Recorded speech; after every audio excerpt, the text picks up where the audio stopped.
had, maybe they would be interested in a broader perspective on Israeli society, and how the political issues and the cultural and religious issues all connect to one another, and how they define 21st century Israeli society.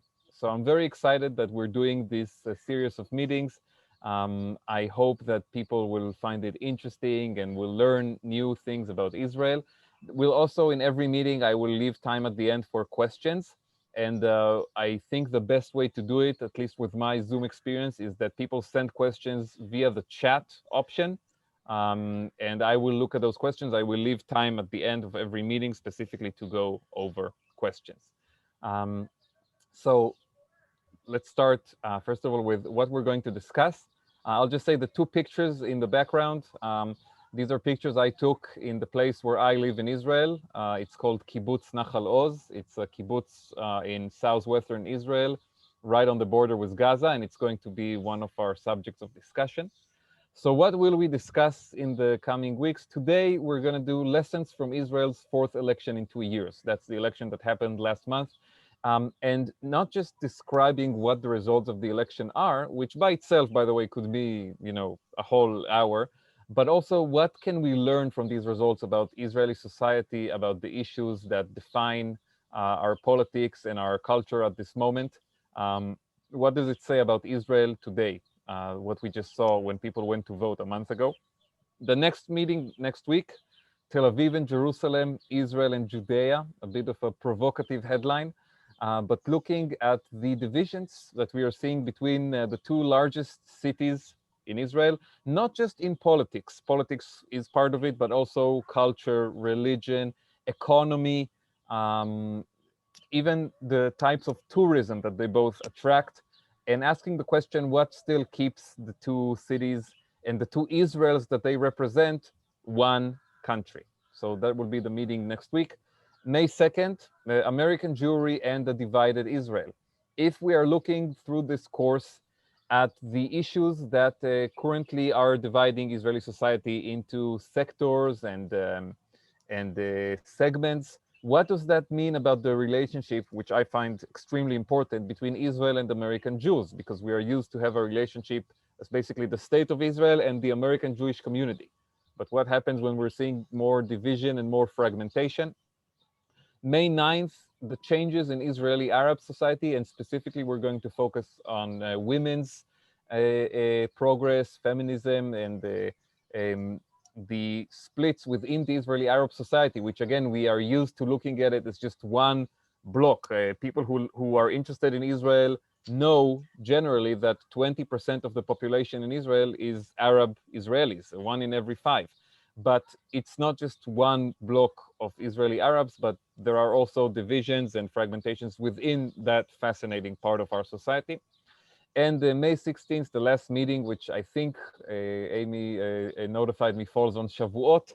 It will be a personal reflection, a life on the Gaza border. I will speak about my life here in Kibbutz Nachal Oz, and also about how this area of Israel, the Gaza border, also shows us the different aspects, fragments of the Israeli society, and really highlights some things that we share, but also things that divide us. So those will be the 5 meetings, and I'm really looking forward to, Erev Shavuot, Amy says, the important distinction. I mean, it's going to be the Erev Shavuot here in Israel, but for you guys, it's still going to be before the holiday. So if you're keeping the holiday, you will not be at any risk of, not being able to participate. Thank you, Amy, for clarifying that. So those will be the 5 meetings. I'm really looking forward to your questions and comments and thoughts. And I'm going to right now actually write in the chat my email address. And I encourage everyone during these 5 weeks, if you have questions or comments that you don't share during the lessons, but then afterwards, you're thinking about it, you want to tell me something. So feel free to send me an email and I'll do my best to respond. I just shared my email via the chat. Just a few more words personally. Amy introduced me pretty well. Just to kind of clarify, I work for Haaretz, which is the oldest a continuously published newspaper in Israel. Haaretz has been published more than 100 years now. The state of Israel is 73 years old. We just celebrated our birthday, our Independence Day last week. So Haaretz existed few good years even before the establishment of the state of Israel. It's always been published out of Tel Aviv. It has a left-wing liberal slant in its editorial line, although the editorial division and the news division, which I work for, are completely separate, and we are professional and very proud of our professionalism a newspaper, and the editorial line doesn't impact the news coverage.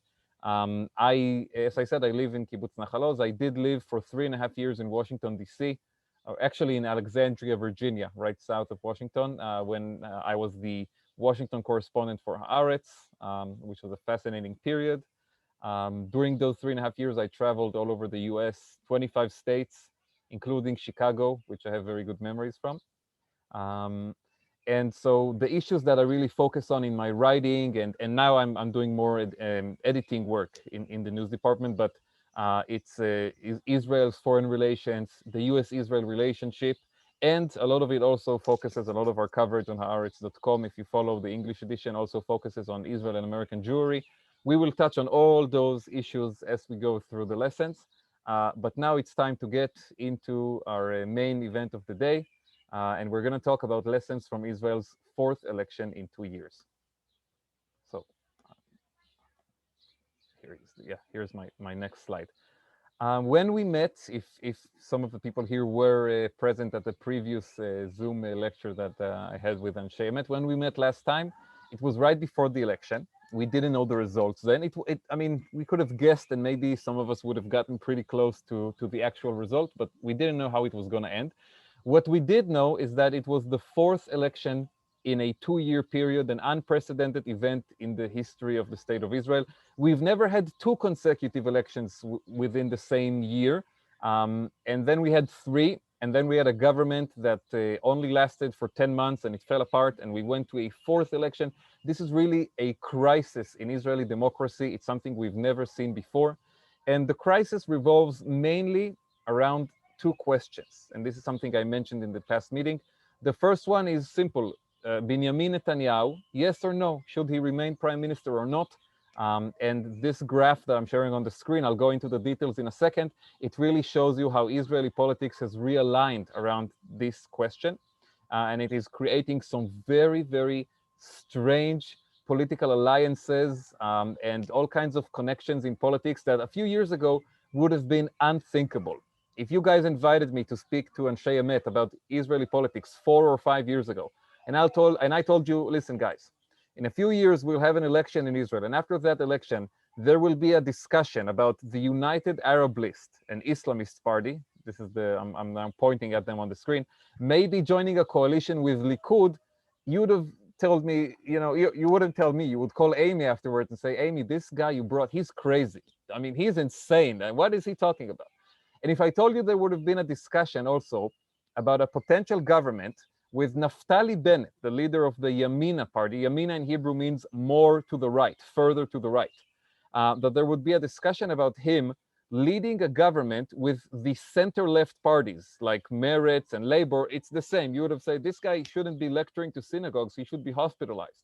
But those issues are exactly the issue. Those are exactly the scenarios that are being discussed right now in Israel by all the politicians, all the analysts, all the pundits. And of course, there is another scenario that everyone is discussing. And if that happens, it's not me who needs to be taken care of, but it's the entire country. And that is a 5th election in the months of September. And yes, there is a very real discussion right now. Some people actually think it's the likeliest option at this point, that we'll have a 5th election in September. But slowly, we'll talk about the 5th election when we get there. Now let's focus on the 4th. What happened basically in the previous 3 elections is that the new dividing blocks of Israeli politics, which are shown here on the screen, the pro-Netanyahu bloc and the anti-Netanyahu bloc, both of them couldn't really form a government. I'm not going to go over the entire history, first of all, because I covered it in the event we had, and also because it would just take too much time. But to make a very long story quite short, In the previous three elections, the pro-Netanyahu bloc, which is here in red, failed to get to the magic number that you need in Israel to form a government, 61. Right? In our Knesset, in the entire Knesset, you have 120 seats. To form a government, you need 61. You basically need the smallest possible majority. And the pro-Netanyahu bloc, in the first election, it won 60 seats, they 1 seat short. In the second election, 55. In the third election, 58, always short of 61. The anti-Netanyahu bloc, in two of the previous elections, elections number 2 and number 3, which were held in September 2019 and in March 2020, they actually got more than 61. In one time they got 65, the other time they got 62. But in both occasions, they couldn't turn that majority into a government. They couldn't turn the voters' majority into a governing majority. Why? Mainly because of disagreements between some elements of the anti-Netanyahu bloc that are more right-wing and the Arab parties, the Joint List, the United Arab List. Basically, what has happened in Israeli politics is that the old division between right-wing and left-wing over the Palestinian issue is no longer the main divide in our politics. For decades, our politics was focused, I would say, ever since the government of Yitzhak Rabin in 1992, the government that produced the Oslo Accords and the peace agreement with Jordan. Ever since that government, our politics has focused on the Israeli-Palestinian issue as the main dividing line between right-wing and left-wing. But in the last few years, because some of it has to do with Netanyahu's corruption trial and the allegations against him, but some of it has to do also with more deep demographic changes that Israeli society is going through, and I will discuss them today. Our politics has been realigned, and it's no longer over the Israeli-Palestinian issue. It's mostly, as I said, one thing is Netanyahu, yes or no, and the second thing, which is directly related to it, is the relationship in Israel between religion and state. How religious, how Jewish should the country be versus how democratic it should be. Now, after giving that preface, let's look at the actual results, and you'll get to what I'm talking about. I'll start actually with the smaller bloc, the pro-Netanyahu bloc, which won 52 seats in this election. The largest party, Likud, won 30 seats. 30 seats, that means 1 out of 4 voters chose Likud. And then together with Likud, you have here the two ultra-Orthodox parties, Shas, which is ultra-Orthodox Sephardic, and United Torah Judaism, which is ultra-Orthodox Ashkenazi.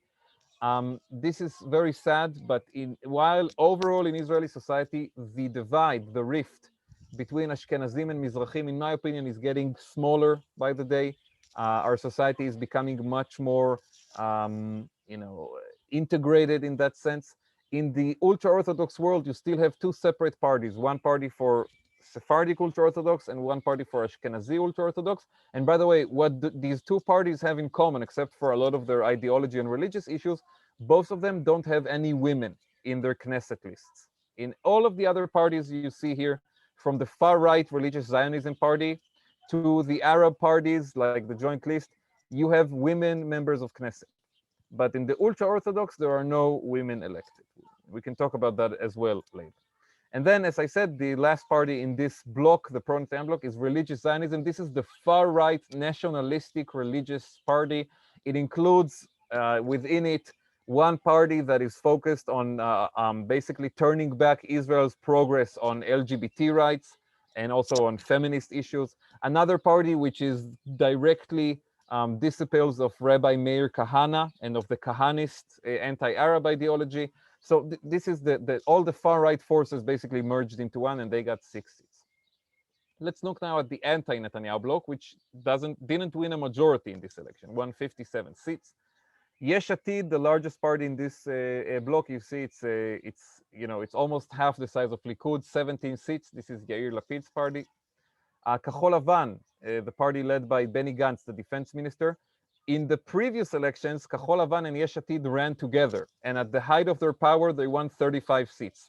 But because after the third election last year, Benny Gantz, the leader of Kahol Lavan, decided to go into a unity government with Netanyahu, this led to a split in the party. Yesh Atid now ran on its own, Kahol Lavan ran also independently, and they, in a sense, were the biggest surprise of the election. They won 8 seats. Most of the polls showed them with a much less favorable result, but these 8 seats are a pretty good achievement for them. Israel Beitenu, the party of Avigdor Lieberman. When I say that Israeli politics has realigned itself, Avigdor Lieberman has a very important stake in that process. Avigdor Lieberman, for many, many years, was considered a very core part of Netanyahu's religious right-wing coalition. If you look at Netanyahu's previous governments before we entered this period of instability, Netanyahu won the election in 2009, and then he won again in 2013 and 2015.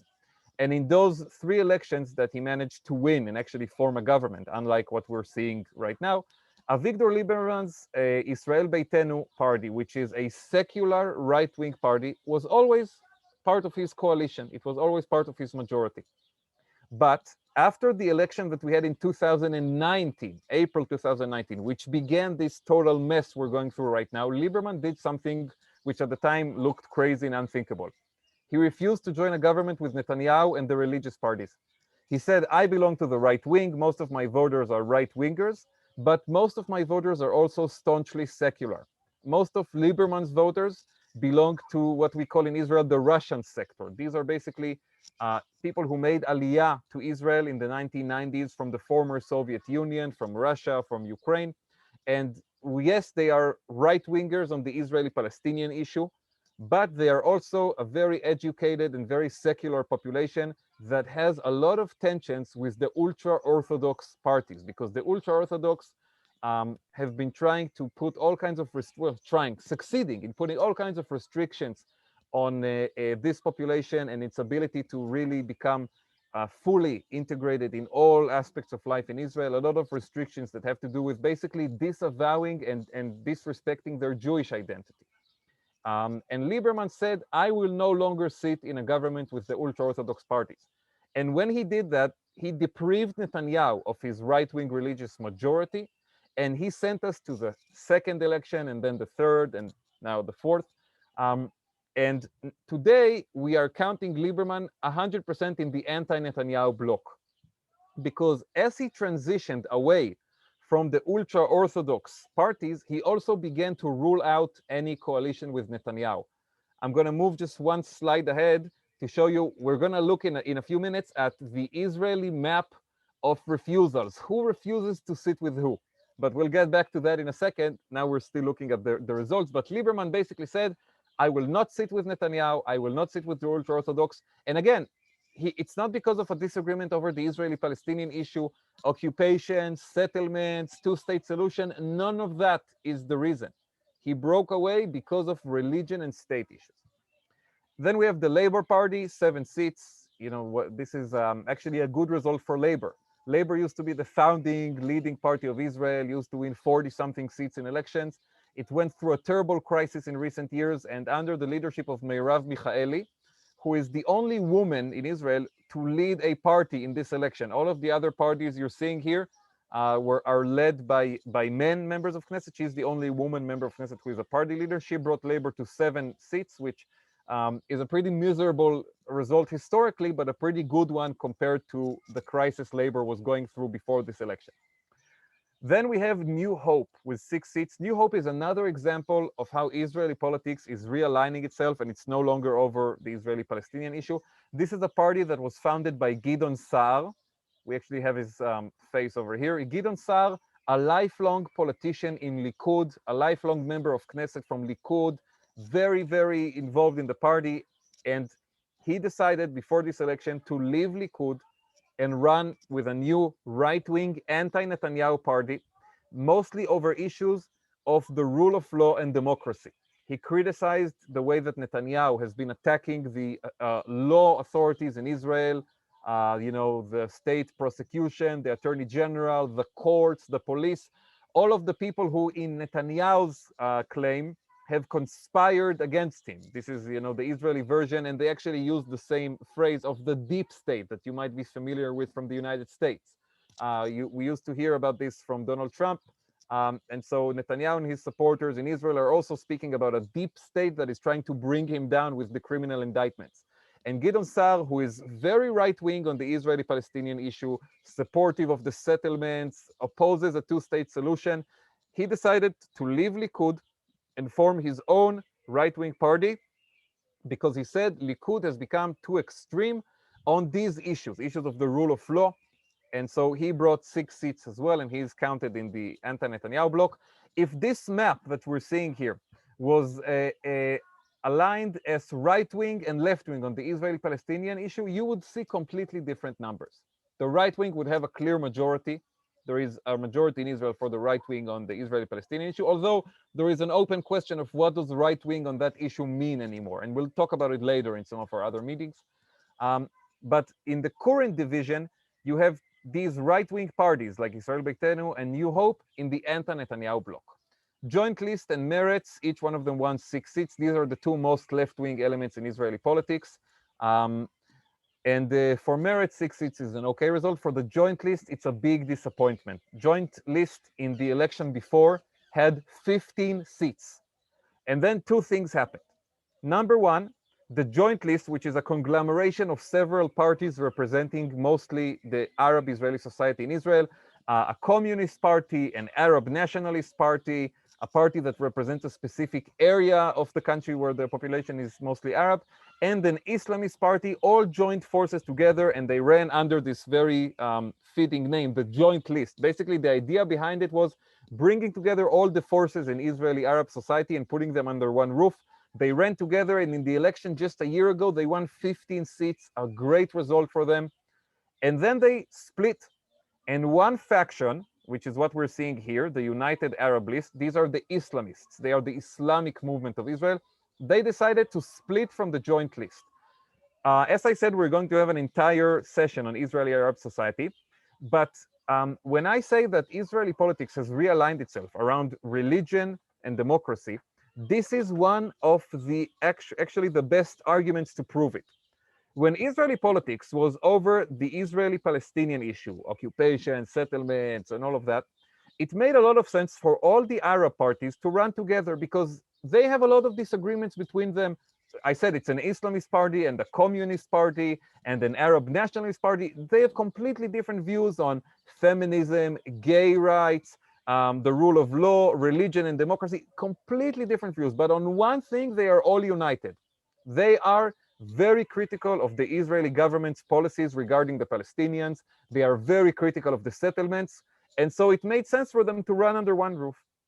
But as our politics in the last 2 years, because of this crisis of democracy we are experiencing, realigned itself around Netanyahu, yes or no, and more importantly, religious issues, it no longer made sense for the Joint List to run under one roof. And so the Islamists at some point came and said, we are breaking away from the Joint List. We have our own views on issues of religion.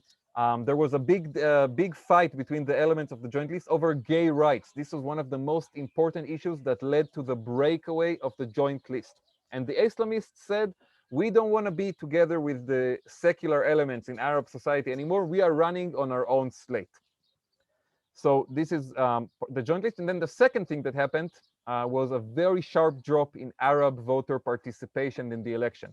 If you look at the Joint List and the United Arab List, even together, they won 10 seats. And as I said, in the previous election, the Joint List, which included the Islamists as well, won 15. What happened to the other 5 seats? They didn't come to vote. There was a very sharp drop in Arab turnout in this election. Why did that happen? We'll talk about it when we discuss later on, specifically the Arab-Israeli sector. So after going over the pro-Netanyahu bloc and the anti-Netanyahu bloc, 57, 52, we see clearly that neither of them has the majority needed to govern. And now we get to the most interesting part of this election and the most unbelievable in terms of what Israeli politics used to be. We have here in the middle the 2 parties that we consider uncommitted. Before the election, these 2 parties didn't rule out a government with Netanyahu, and they also didn't rule out a government with Netanyahu's opposition. They are open to both sides. One of these parties is Yamina. Yamina is the party of Naftali Bennett. Where do I see him here? Over here. This is Naftali Bennett, the leader of Yamina. As I said, Yamina means more to the right, further to the right. And Naftali Bennett used to be a personal aide to Benjamin Netanyahu. He started his way in politics by working for Netanyahu. Then they had a fight that had to do actually with Netanyahu's wife, Sarah. She didn't like Naftali Bennett, and she wanted him fired. he left Netanyahu's office and he founded his own party. And ever since then, he's been trying to compete with Netanyahu from the right wing, to criticize Netanyahu, saying he's not right wing enough, he's not committed enough to the settlements, he's not committed enough to the values of the right wing. And for all of the previous elections, he was counted automatically within the pro-Netanyahu bloc. But in this election, Naftali Bennett did something different. He came and said, I am no longer in Netanyahu's pocket. I want to be prime minister. I have served in several governments under Netanyahu. Netanyahu made him the economy minister and education minister and defense minister. And he said after all of those roles, after basically being in Netanyahu's shadow for his entire political career, he now wants to replace him. And the justification that he used for it was mostly COVID-19. Today, when you guys hear about Israel and COVID-19, you mostly hear about the vaccinations and how Israel has really beat COVID-19 with the vaccines and life is back to normal and the schools are opening, and all of that is true. And the Netanyahu government had a very successful vaccination campaign building on Israel's governmental healthcare system, what we call Kupat Cholim, the fact that everybody has universal coverage. Very, very successful campaign. And Netanyahu also tried to use it for the political campaign. It didn't really work. We'll talk maybe about that later. But before the vaccines kicked in, for very long months, COVID-19 was actually seen in Israeli politics as a weakness for Netanyahu. And the main reason for that was the ultra-Orthodox society. Because for long months here in Israel, and I can talk about this personally, the schools were shut down, the kindergartens were shut down, the daycares were shut down. My wife and I, with a 1-year-old baby at home, having to work and take care of all her needs at the same time. Our next door neighbors with 3 young children at home, no education system, and they have to work. And at the same time, in one part of Israeli society, the education system was almost working normally, and that was the ultra-Orthodox, because they basically, under the decision of their rabbis, decided to keep everything open and disregard the COVID-19 restrictions that the entire country had to deal with. And this was infuriating and enraging to people. There was also an insistence to keep opening the yeshivas and have people sit and study and to do huge funerals. There was a lot of anger in the general society over what was happening with the ultra-Orthodox. And Netanyahu is completely aligned with the ultra-Orthodox. You can see we are counting them in the pro-Netanyahu bloc, mostly because the ultra-Orthodox are the strongest supporters of Netanyahu's current attack on the legal system. For the ultra-Orthodox parties, dismantling the powerful legal system in Israel is a dream of generations. They view the legal system as a power that promotes a more progressive and a more liberal version of Israel. They view the Supreme Court, and they are right, this is true, as the main force behind Israel's progress in recent decades on gay rights, women's rights, more liberal views of Judaism. I mean, just an example from a few weeks ago, if you are interested in issues that have to do with pluralistic Judaism in Israel, maybe you heard that the Supreme Court in Israel, in a landmark historic ruling, said that the government has to respect conversions that are performed by conservative and reform rabbis, just like the government until that point only recognized Orthodox conversions in Israel. So this is a big problem for the ultra-Orthodox. They don't want to have any kind of recognition from the government to any forms of Judaism that are not strictly ultra-Orthodox. And they view the Supreme Court as a danger in that regard. And now Netanyahu, for his own reasons, because of the indictments, etc., he has suddenly adopted their line of thinking of the Supreme Court, which, by the way, for decades he opposed. Likud, historically, after all, is a liberal party. Likud, even in its name, by the way, if you look at the origins of the name Likud, it comes to reflect the fact that it had a liberal faction. And for many years, it was leaders of Likud like Menachem Begin and like Ariel Sharon and like Netanyahu himself, by the way, until a few years ago, spoke about the importance of an independent judiciary and spoke about the importance of the Supreme Court to Israel. It was Menachem Begin who said, Yesh shoftim b'Yerushalayim, there are justices in Jerusalem. And in recent years, because of his own legal troubles, Netanyahu has changed his view on this question, and he's adopted the more ultra-Orthodox kind of a line of hostility towards the legal system. So the ultra-Orthodox and Netanyahu, they are together until the very end. And this gave an opening for Bennett to attack Netanyahu and say it's time for a new prime minister. He said Netanyahu failed to deal with the ultra-Orthodox autonomy in Israel, and we need a new leader. And he said the only way to replace Netanyahu is if someone from the right wing comes to challenge him. Because he said most Israelis are right wing on the Israeli-Palestinian issue. The center left is not going to be able to replace Netanyahu. It's time to try from the right. Eventually, this argument didn't really succeed in the polling station.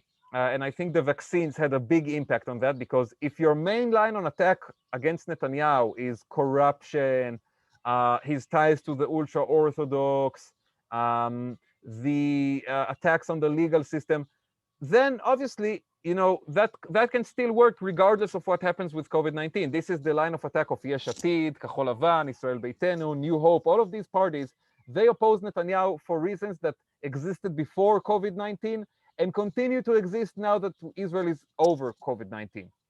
Bennett's line of attack against Netanyahu was almost completely focused on the COVID-19 management. And as long as it was bad, and trust me, for many months it was very bad, and we reached more than 6,000 casualties here.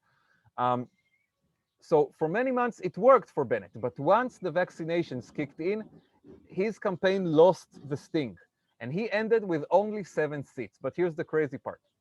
Those 7 seats could be enough to make him prime minister. Because what is happening is that the pro-Netanyahu bloc doesn't have a majority. Well, they don't even have one with Bennett, but they are very far from a majority without Bennett, 52. There is nothing you can do with 52. You need 61. If Netanyahu convinces Bennett to join him, he gets to 59. 59 is a number you can at least begin to work with. You can at least try to maybe lure some defectors. What are defectors? It's basically people who leave their party and join the other side. It's a very nasty thing to do, but it's legal. You can do it. You can split from your party after being elected. So if Likud and the supporting religious parties have 52, it will be impossible for them to find 9 defectors in the anti-Netanyahu bloc. If they have 59 together with Bennett, finding 2, maybe. And that's why Bennett can now extort from Netanyahu anything he wants. And he's going to ask him to be prime minister in a rotation agreement. Yes, there will be a government that will last 4 years. This is what the law says in Israel. Netanyahu with 30 seats will be prime minister for 2 years. And Bennett with 7 seats will be prime minister for the other 2. Does that sound fair, likely, reasonable? No, but it might happen. But the problem is that even with Bennett, Netanyahu only has 59. He's still too short. And this is where the United Arab List comes into play. United Arab List is led by this guy, Mansour Abbas. Again, they split from the joint list, who is led by Ayman Oda, which you see over here. And as I said, we'll have a whole discussion about the Israeli Arab society. But basically, the Islamists, the smallest party in the Knesset with 4 seats, they said, we're not ruling out Netanyahu. We're not ruling out the other side. Now let's hear what you guys have to offer. And this is crazy. Likud, for the last 4 election cycles, they had a very strong and, in my opinion, racist messaging against the idea of cooperation with the Arab parties in Israel. When Kahol Lavan and Yesh Atid ran together and they had 30-something seats, and Benny Gantz, where's Benny Gantz? Over here, wanted to be prime minister with the support of the Arab parties, Netanyahu put out a video from his office with this map of the world behind him, which is when he wants to have a serious message. He said, Benny Gantz, titbayesh lecha, shame on you. You were a commander of the Israel Defense Forces. You were the chief of staff of the military. And you want to form a government with a terror-supporting Arab party? You want to give Arab Israeli politicians who don't recognize Zionism the keys to the government of Israel?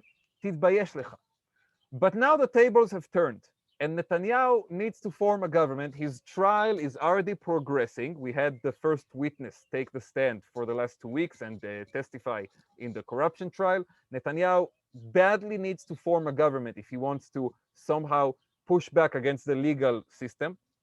So now we are seeing Netanyahu's greatest supporters in the media and members of Knesset from Likud going out and saying, in order to form a right-wing government, it's okay, it's kosher to invite the Islamists to be part of the coalition, maybe to support it from the outside, maybe to be members, all kinds of ideas.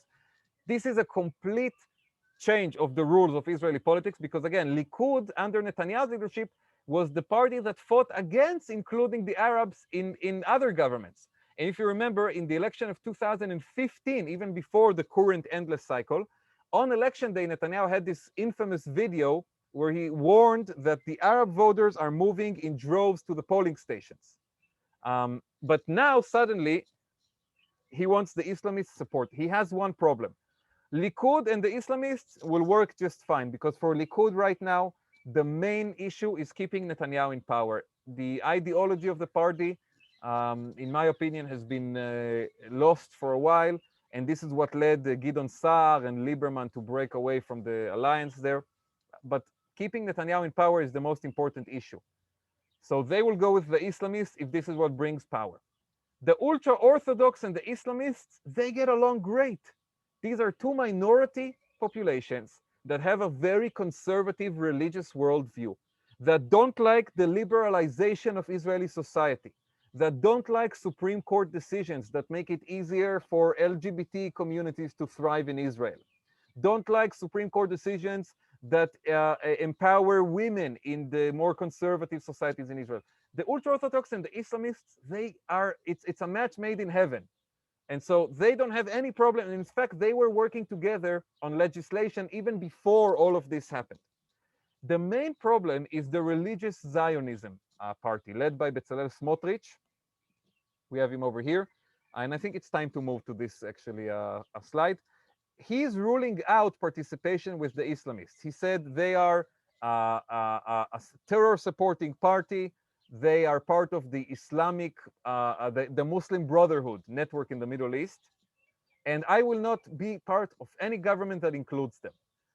And this makes it impossible for Netanyahu to reach a majority because what it means is that even if he brings along Bennett, and even if he brings along the Islamists, which will not come for free, the Islamists want benefits. They want legislation and they want budgets and they want to stop the demolition of unrecognized Bedouin villages in the Negev. They have a lot of demands. Smotrich rules out any coalition with them, which means that Netanyahu will find it very difficult to have a majority. But now let's look at the other side. What are the options for the anti-Netanyahu bloc?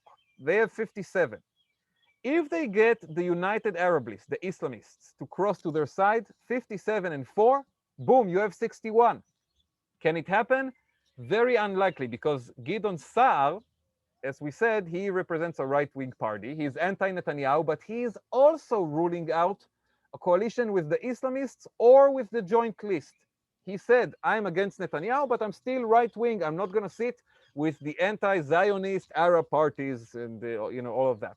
So the anti-Netanyahu bloc also is blocked from forming a government because Sa'ar is ruling out cooperation with the joint list and the Islamists. There is one scenario that is being discussed, which sounds kind of crazy, but this is what Gideon Sa'ar is pushing for right now. The scenario goes as following. The anti-Netanyahu bloc, you take away the joint list, you get to 51 instead of 57. You add Bennett, 7 seats, you get to 58. And then what Gideon Sa'ar proposes is to swear in a government that will include all of the anti-Netanyahu parties except the joint list, and Bennett, they will have 58, and the Arab parties will not have to support this government. They will be able to abstain in the vote, and the government will not have 61, it will be what we call a minority government, but it will last because the pro-Netanyahu bloc is only 52. 58 is larger than 52. So they will swear in a minority government. And they will reach some kind of accommodation with the Arab parties. They will get legislation and budgets in support for abstaining in the vote. And Gideon Sa'ar says, once we put up that government, someone from the pro-Netanyahu bloc will come to the other side. It sounds to me kind of imaginary, I have to say. But Naftali Bennett says, okay, you want me, a right-wing party that up until the last election was always part of the pro-Netanyahu bloc, to cross to the other side, form a minority government that one way or the other will rely on the Arab parties, at least to abstain. You want me to do all of that? I have only one small demand in return. I want to be prime minister. If you want me to join the anti-Netanyahu bloc and give you the 58 and give you the government, fine, but you make me prime minister with a party of 7 seats. Of course, Yair Lapid, who won 17, you see him here at the edge of the screen, for him, this would be a very, very painful concession. He won 17. That's more than twice what Bennett received. Why should he now give Bennett the prime minister's chair? He leads the biggest anti-Netanyahu party, the opposition party. He won 17 seats. And honestly, he could have won more than 17. He won 17 mostly because if you attended my previous lecture, we spoke about the electoral threshold in Israel, right? Which is basically a party needs to receive 4 seats in order to even make it into the Knesset. If you win less than 4, all the votes get tossed in the trash. In the lead up to election day, there was great concern that Meretz or Labor or Kahol Lavan will not pass the threshold, and that will give Netanyahu a majority. So Yair Lapid, in a very noble move, he told his own supporters, if you're deliberating between my party and one of the smaller anti-Netanyahu parties, vote for the smaller party. He gave up votes. So these parties will come into the Knesset. He could have had 21, 22 if he didn't do that. And now he will have to give the keys to Bennett, but in order to get rid of Netanyahu, that will be the price. And these are the scenarios that are being discussed. The main lessons that I take away from these results are the following. First of all, the Israeli public is getting tired of these election cycles. In the 3 previous elections, we had a voting percentage in the population of around 70%. And actually, in the 3rd election of March of last year, it was 71, which is a pretty good voting percentage. I think you guys in America, it's usually between 55 and 60. Of course, in Israel, one difference is that election day is a federal holiday. I mean, everything is shut down. Public transportation is free, and so it encourages voting. But we had several elections with a 70, 71%. And then in this election, we had a very sharp drop to 65%. This is a huge drop. It mostly occurred in the Arab sector, but also in the strongholds of Likud. Likud went down in this election from 36 seats in the previous one to 30. That's a big loss. They lost 6 seats. That's almost 20% of the party's representation in the Knesset. And if you look, and we will have time to look in the later meetings, you will really see that the drop in Likud strongholds was significant. So, and also in the Arab sector. So that's lesson number 1. People are getting tired of these election cycles. People stayed home. They didn't go to vote. We went down to 65. If we have election number 5, I am afraid it could keep dropping. Lesson number 2, once again, we see that the old issues that defined our politics, the Israeli-Palestinian conflict, settlements, occupation, 2-state solution, are no longer at the forefront of the debate. And suddenly we are seeing coalitions that have nothing to do with this issue being discussed. We are seeing Likud speak about a government with Islamists. We're seeing Bennett considering a government with Meretz. Meretz and Bennett on the Israeli-Palestinian issue are the most polar opposites you can think of. You know, Bennett is pro-settlements party and Meretz is the anti-settlements party. And maybe in the future, our politics will once again align itself around issues that have to do with the Israeli-Palestinian conflict. I suspect it will happen because the Palestinian issue is not going away. Every day we wake up here in Israel, in our wonderful, beautiful country, and we are still living next door to Gaza with 2.2 million Palestinians who live in terrible poverty. But basically Gaza is a ticking time bomb, and we will talk about it in the meeting that is devoted to Gaza. And we are also waking up next to 2.5 million Palestinians or more in Judea and Samaria and East Jerusalem that don't have Israeli citizenship, that don't have a citizenship of another country, and that are basically stuck in limbo. And this problem is not going away.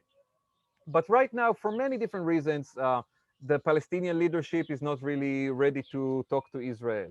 And the division on the Palestinian side, you know, we could do the modern tribes of Palestine on the division between Hamas and Fatah. If you think the divisions in our politics are bad, the Palestinians basically had a civil war a few years ago and they haven't gotten over it yet.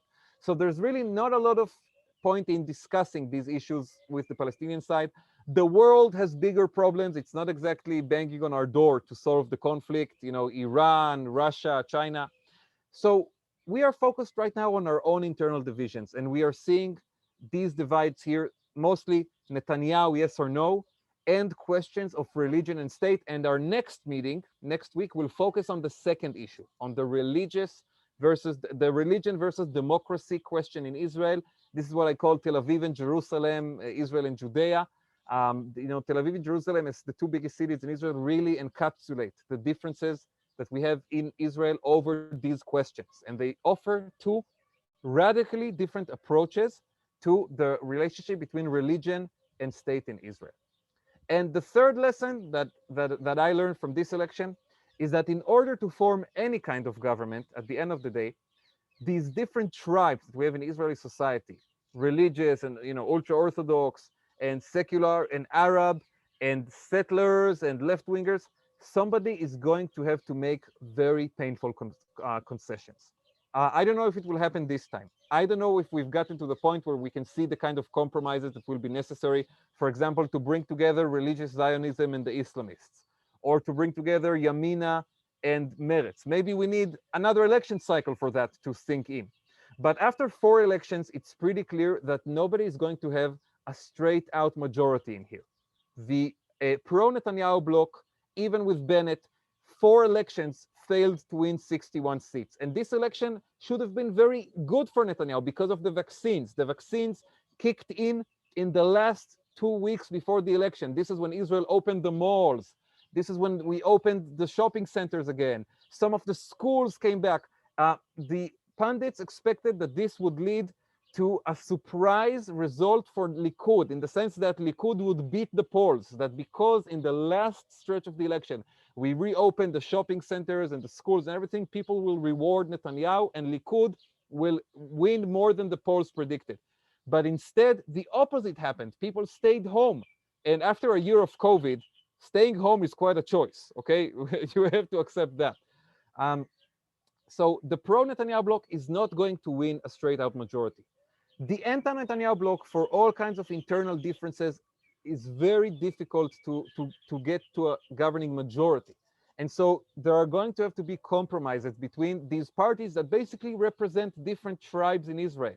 The ultra-Orthodox, the religious Zionism, and the settlements, the Arab society and its own fragmentations, liberal Israel from Tel Aviv, the Russian community. There are going to have to be compromises between the tribes. I'm not sure we're going to see it this time. And it's very likely that at the end of all this, we are basically heading towards nobody being able to form a government and another election in the summer. We have now a few minutes for questions. I'm going to look at the chat and see. And please, I really encourage you to send in questions, and I'll be able to answer them. I see already a few here, so I'll start happening.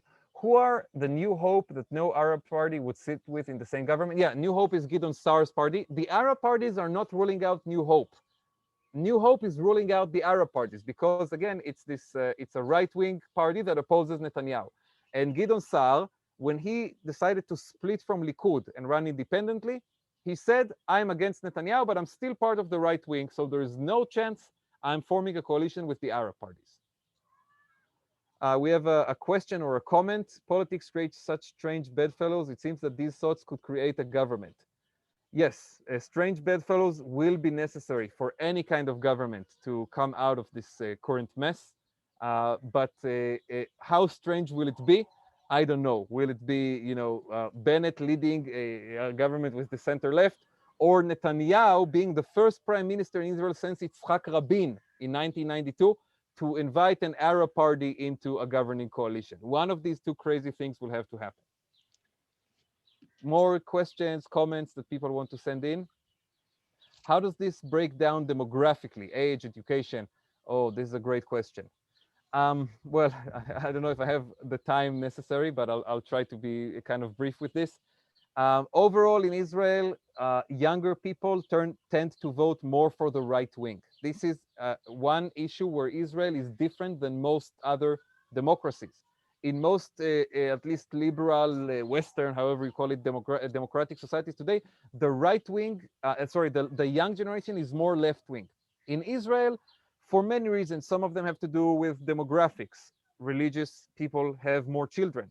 You know, I have one brother. We are, you know, two. My parents are secular, former kibbutzniks who live in Tel Aviv. Most of their neighbors also have two children. My wife has one sister. Our religious friends have 4 or 5 siblings.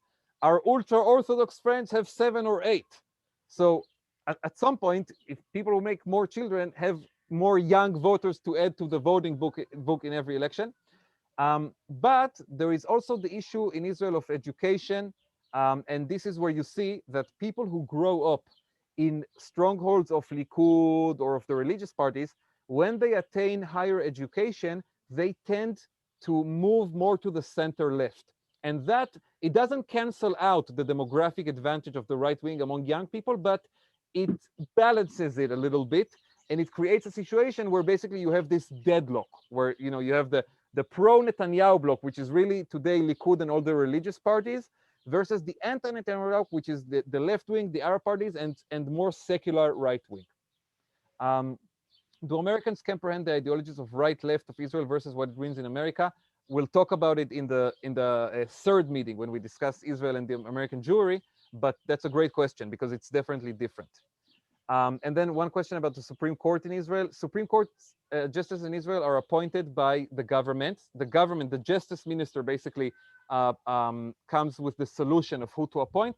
And then what happens is there is a vote in a committee that includes politicians, members of Knesset from the government and the opposition, and representatives of the judges and of the lawyers bar. So it's the government puts forward the names, and the committee, which has politicians and judges and lawyers, approves. What is the day-to-day impact of not having a government? This will be the last question because I think the rabbi also has some comments to make. The day-to-day impact, first of all, we haven't had a state budget for 2 years now. This is kind of crazy. This impacts a lot. For example, here in my kibbutz, let's see if I can turn the camera and show you a little bit around here. It's beautiful and serene place. But we've been waiting for a long time with building permits that are stuck because we don't have a functioning government. A lot of projects all over the country are in this situation right now, where there is no budgets for building, and you know, things are stuck. You can't pass a lot of legislation. Right now, in a lot of government ministries, we don't have a de facto minister, so you cannot make decisions. All of this is really creating a deadlock, not just in the theoretical political arena, but it's in the day-to-day life. Next week, as I said, we're going to discuss Tel Aviv and Jerusalem, the religious secular split on politics, but also on culture and other issues. And now I invite the rabbi to also say a few words, I think. Well, this has been remarkable, and how you were able to condense the entire field after the election in this short, in 1 hour, was somewhat miraculous. We are really very grateful to you, Amir, and also to Jerry Lee Zoldan for making all of this possible.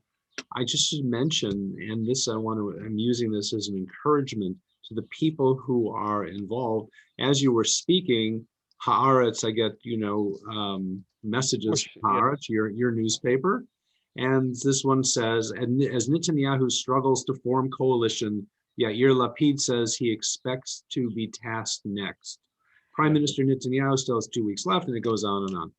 And what I want to encourage the people who are watching, now that you have some background and you have these ideas about what this election looks like, you should be looking, and I want to encourage you to read Haaretz, or Times of Israel. Forgive me for saying that, Amir. No, it's fine. Competition makes us better. Or the Jerusalem Post, or one of those, just to pay attention to what, because the implications are significant. And Amir made a statement earlier about the Supreme Court's decision about Giur, about conversion in Israel, and the response from the ultra-Orthodox parties was, way beyond Harif. It was ugly, and it was racist, and it was shocking in a way. And so if the ultra Orthodox parties are in the majority in a majority government, then you can expect a very strong response. And so the implications of this election and how it will affect American Jewry and the relationship between the non-Orthodox in America and Israel are also significant. It should also be noted that it was announced that J Street, as it gets ready for its convention, will be hearing from Mahmoud Abbas, right? So he'll be one of the speakers. And so it speaks to the challenges of the moment. This is not a statement whether they should invite Mahmoud Abbas or not. What I am saying is that when you see something like that, and I think that and correct me if I'm wrong, Amir, but when Israelis see that Abbas is addressing J Street, I think many people's hair would catch on fire, assuming they have hair on their head. But am I wrong about that? I mean, again, it really depends who. But certainly for some people in Israel, that would be, something that they will be angry about and say, oh, you see, these people, in the American Jewish community are against us, etc.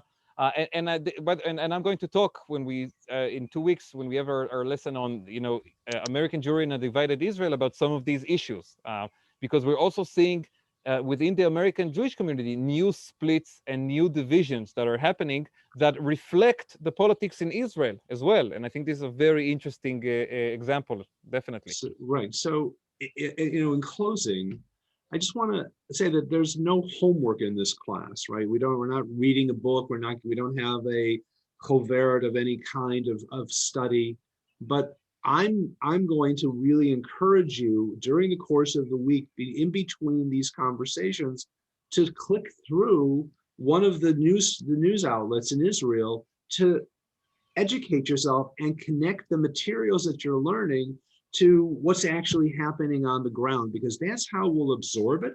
That's how we'll be better informed, but that's how we'll also be more engaged. So with that, I want to thank Amir, and I'll give you the last word. Thank you very much, Rabbi. And I agree that people should read and learn, and this would, at the end of the day, I can only offer so much in an hour, but there's really a world of coverage and reading. So thank you for saying that. It's very important. There is one question about the slides I used. They came from this article on Haaretz that I'm adding now, basically dealing with the question of why it's so hard to form a government in Israel. So you can find them over there. And again, thank you to everyone who joined, and thank you to the Rabbi and to Amy for giving me the invitation and making this possible. And I'm looking forward to seeing everyone again next Sunday. Have a wonderful rest of the weekend, and we'll be in touch. Litraot. Litraot, everyone. Thanks again for coming. Thank you, Amir. Terrific, Amy. Terrific. Lee and Jerry, thank you very much. Terrific.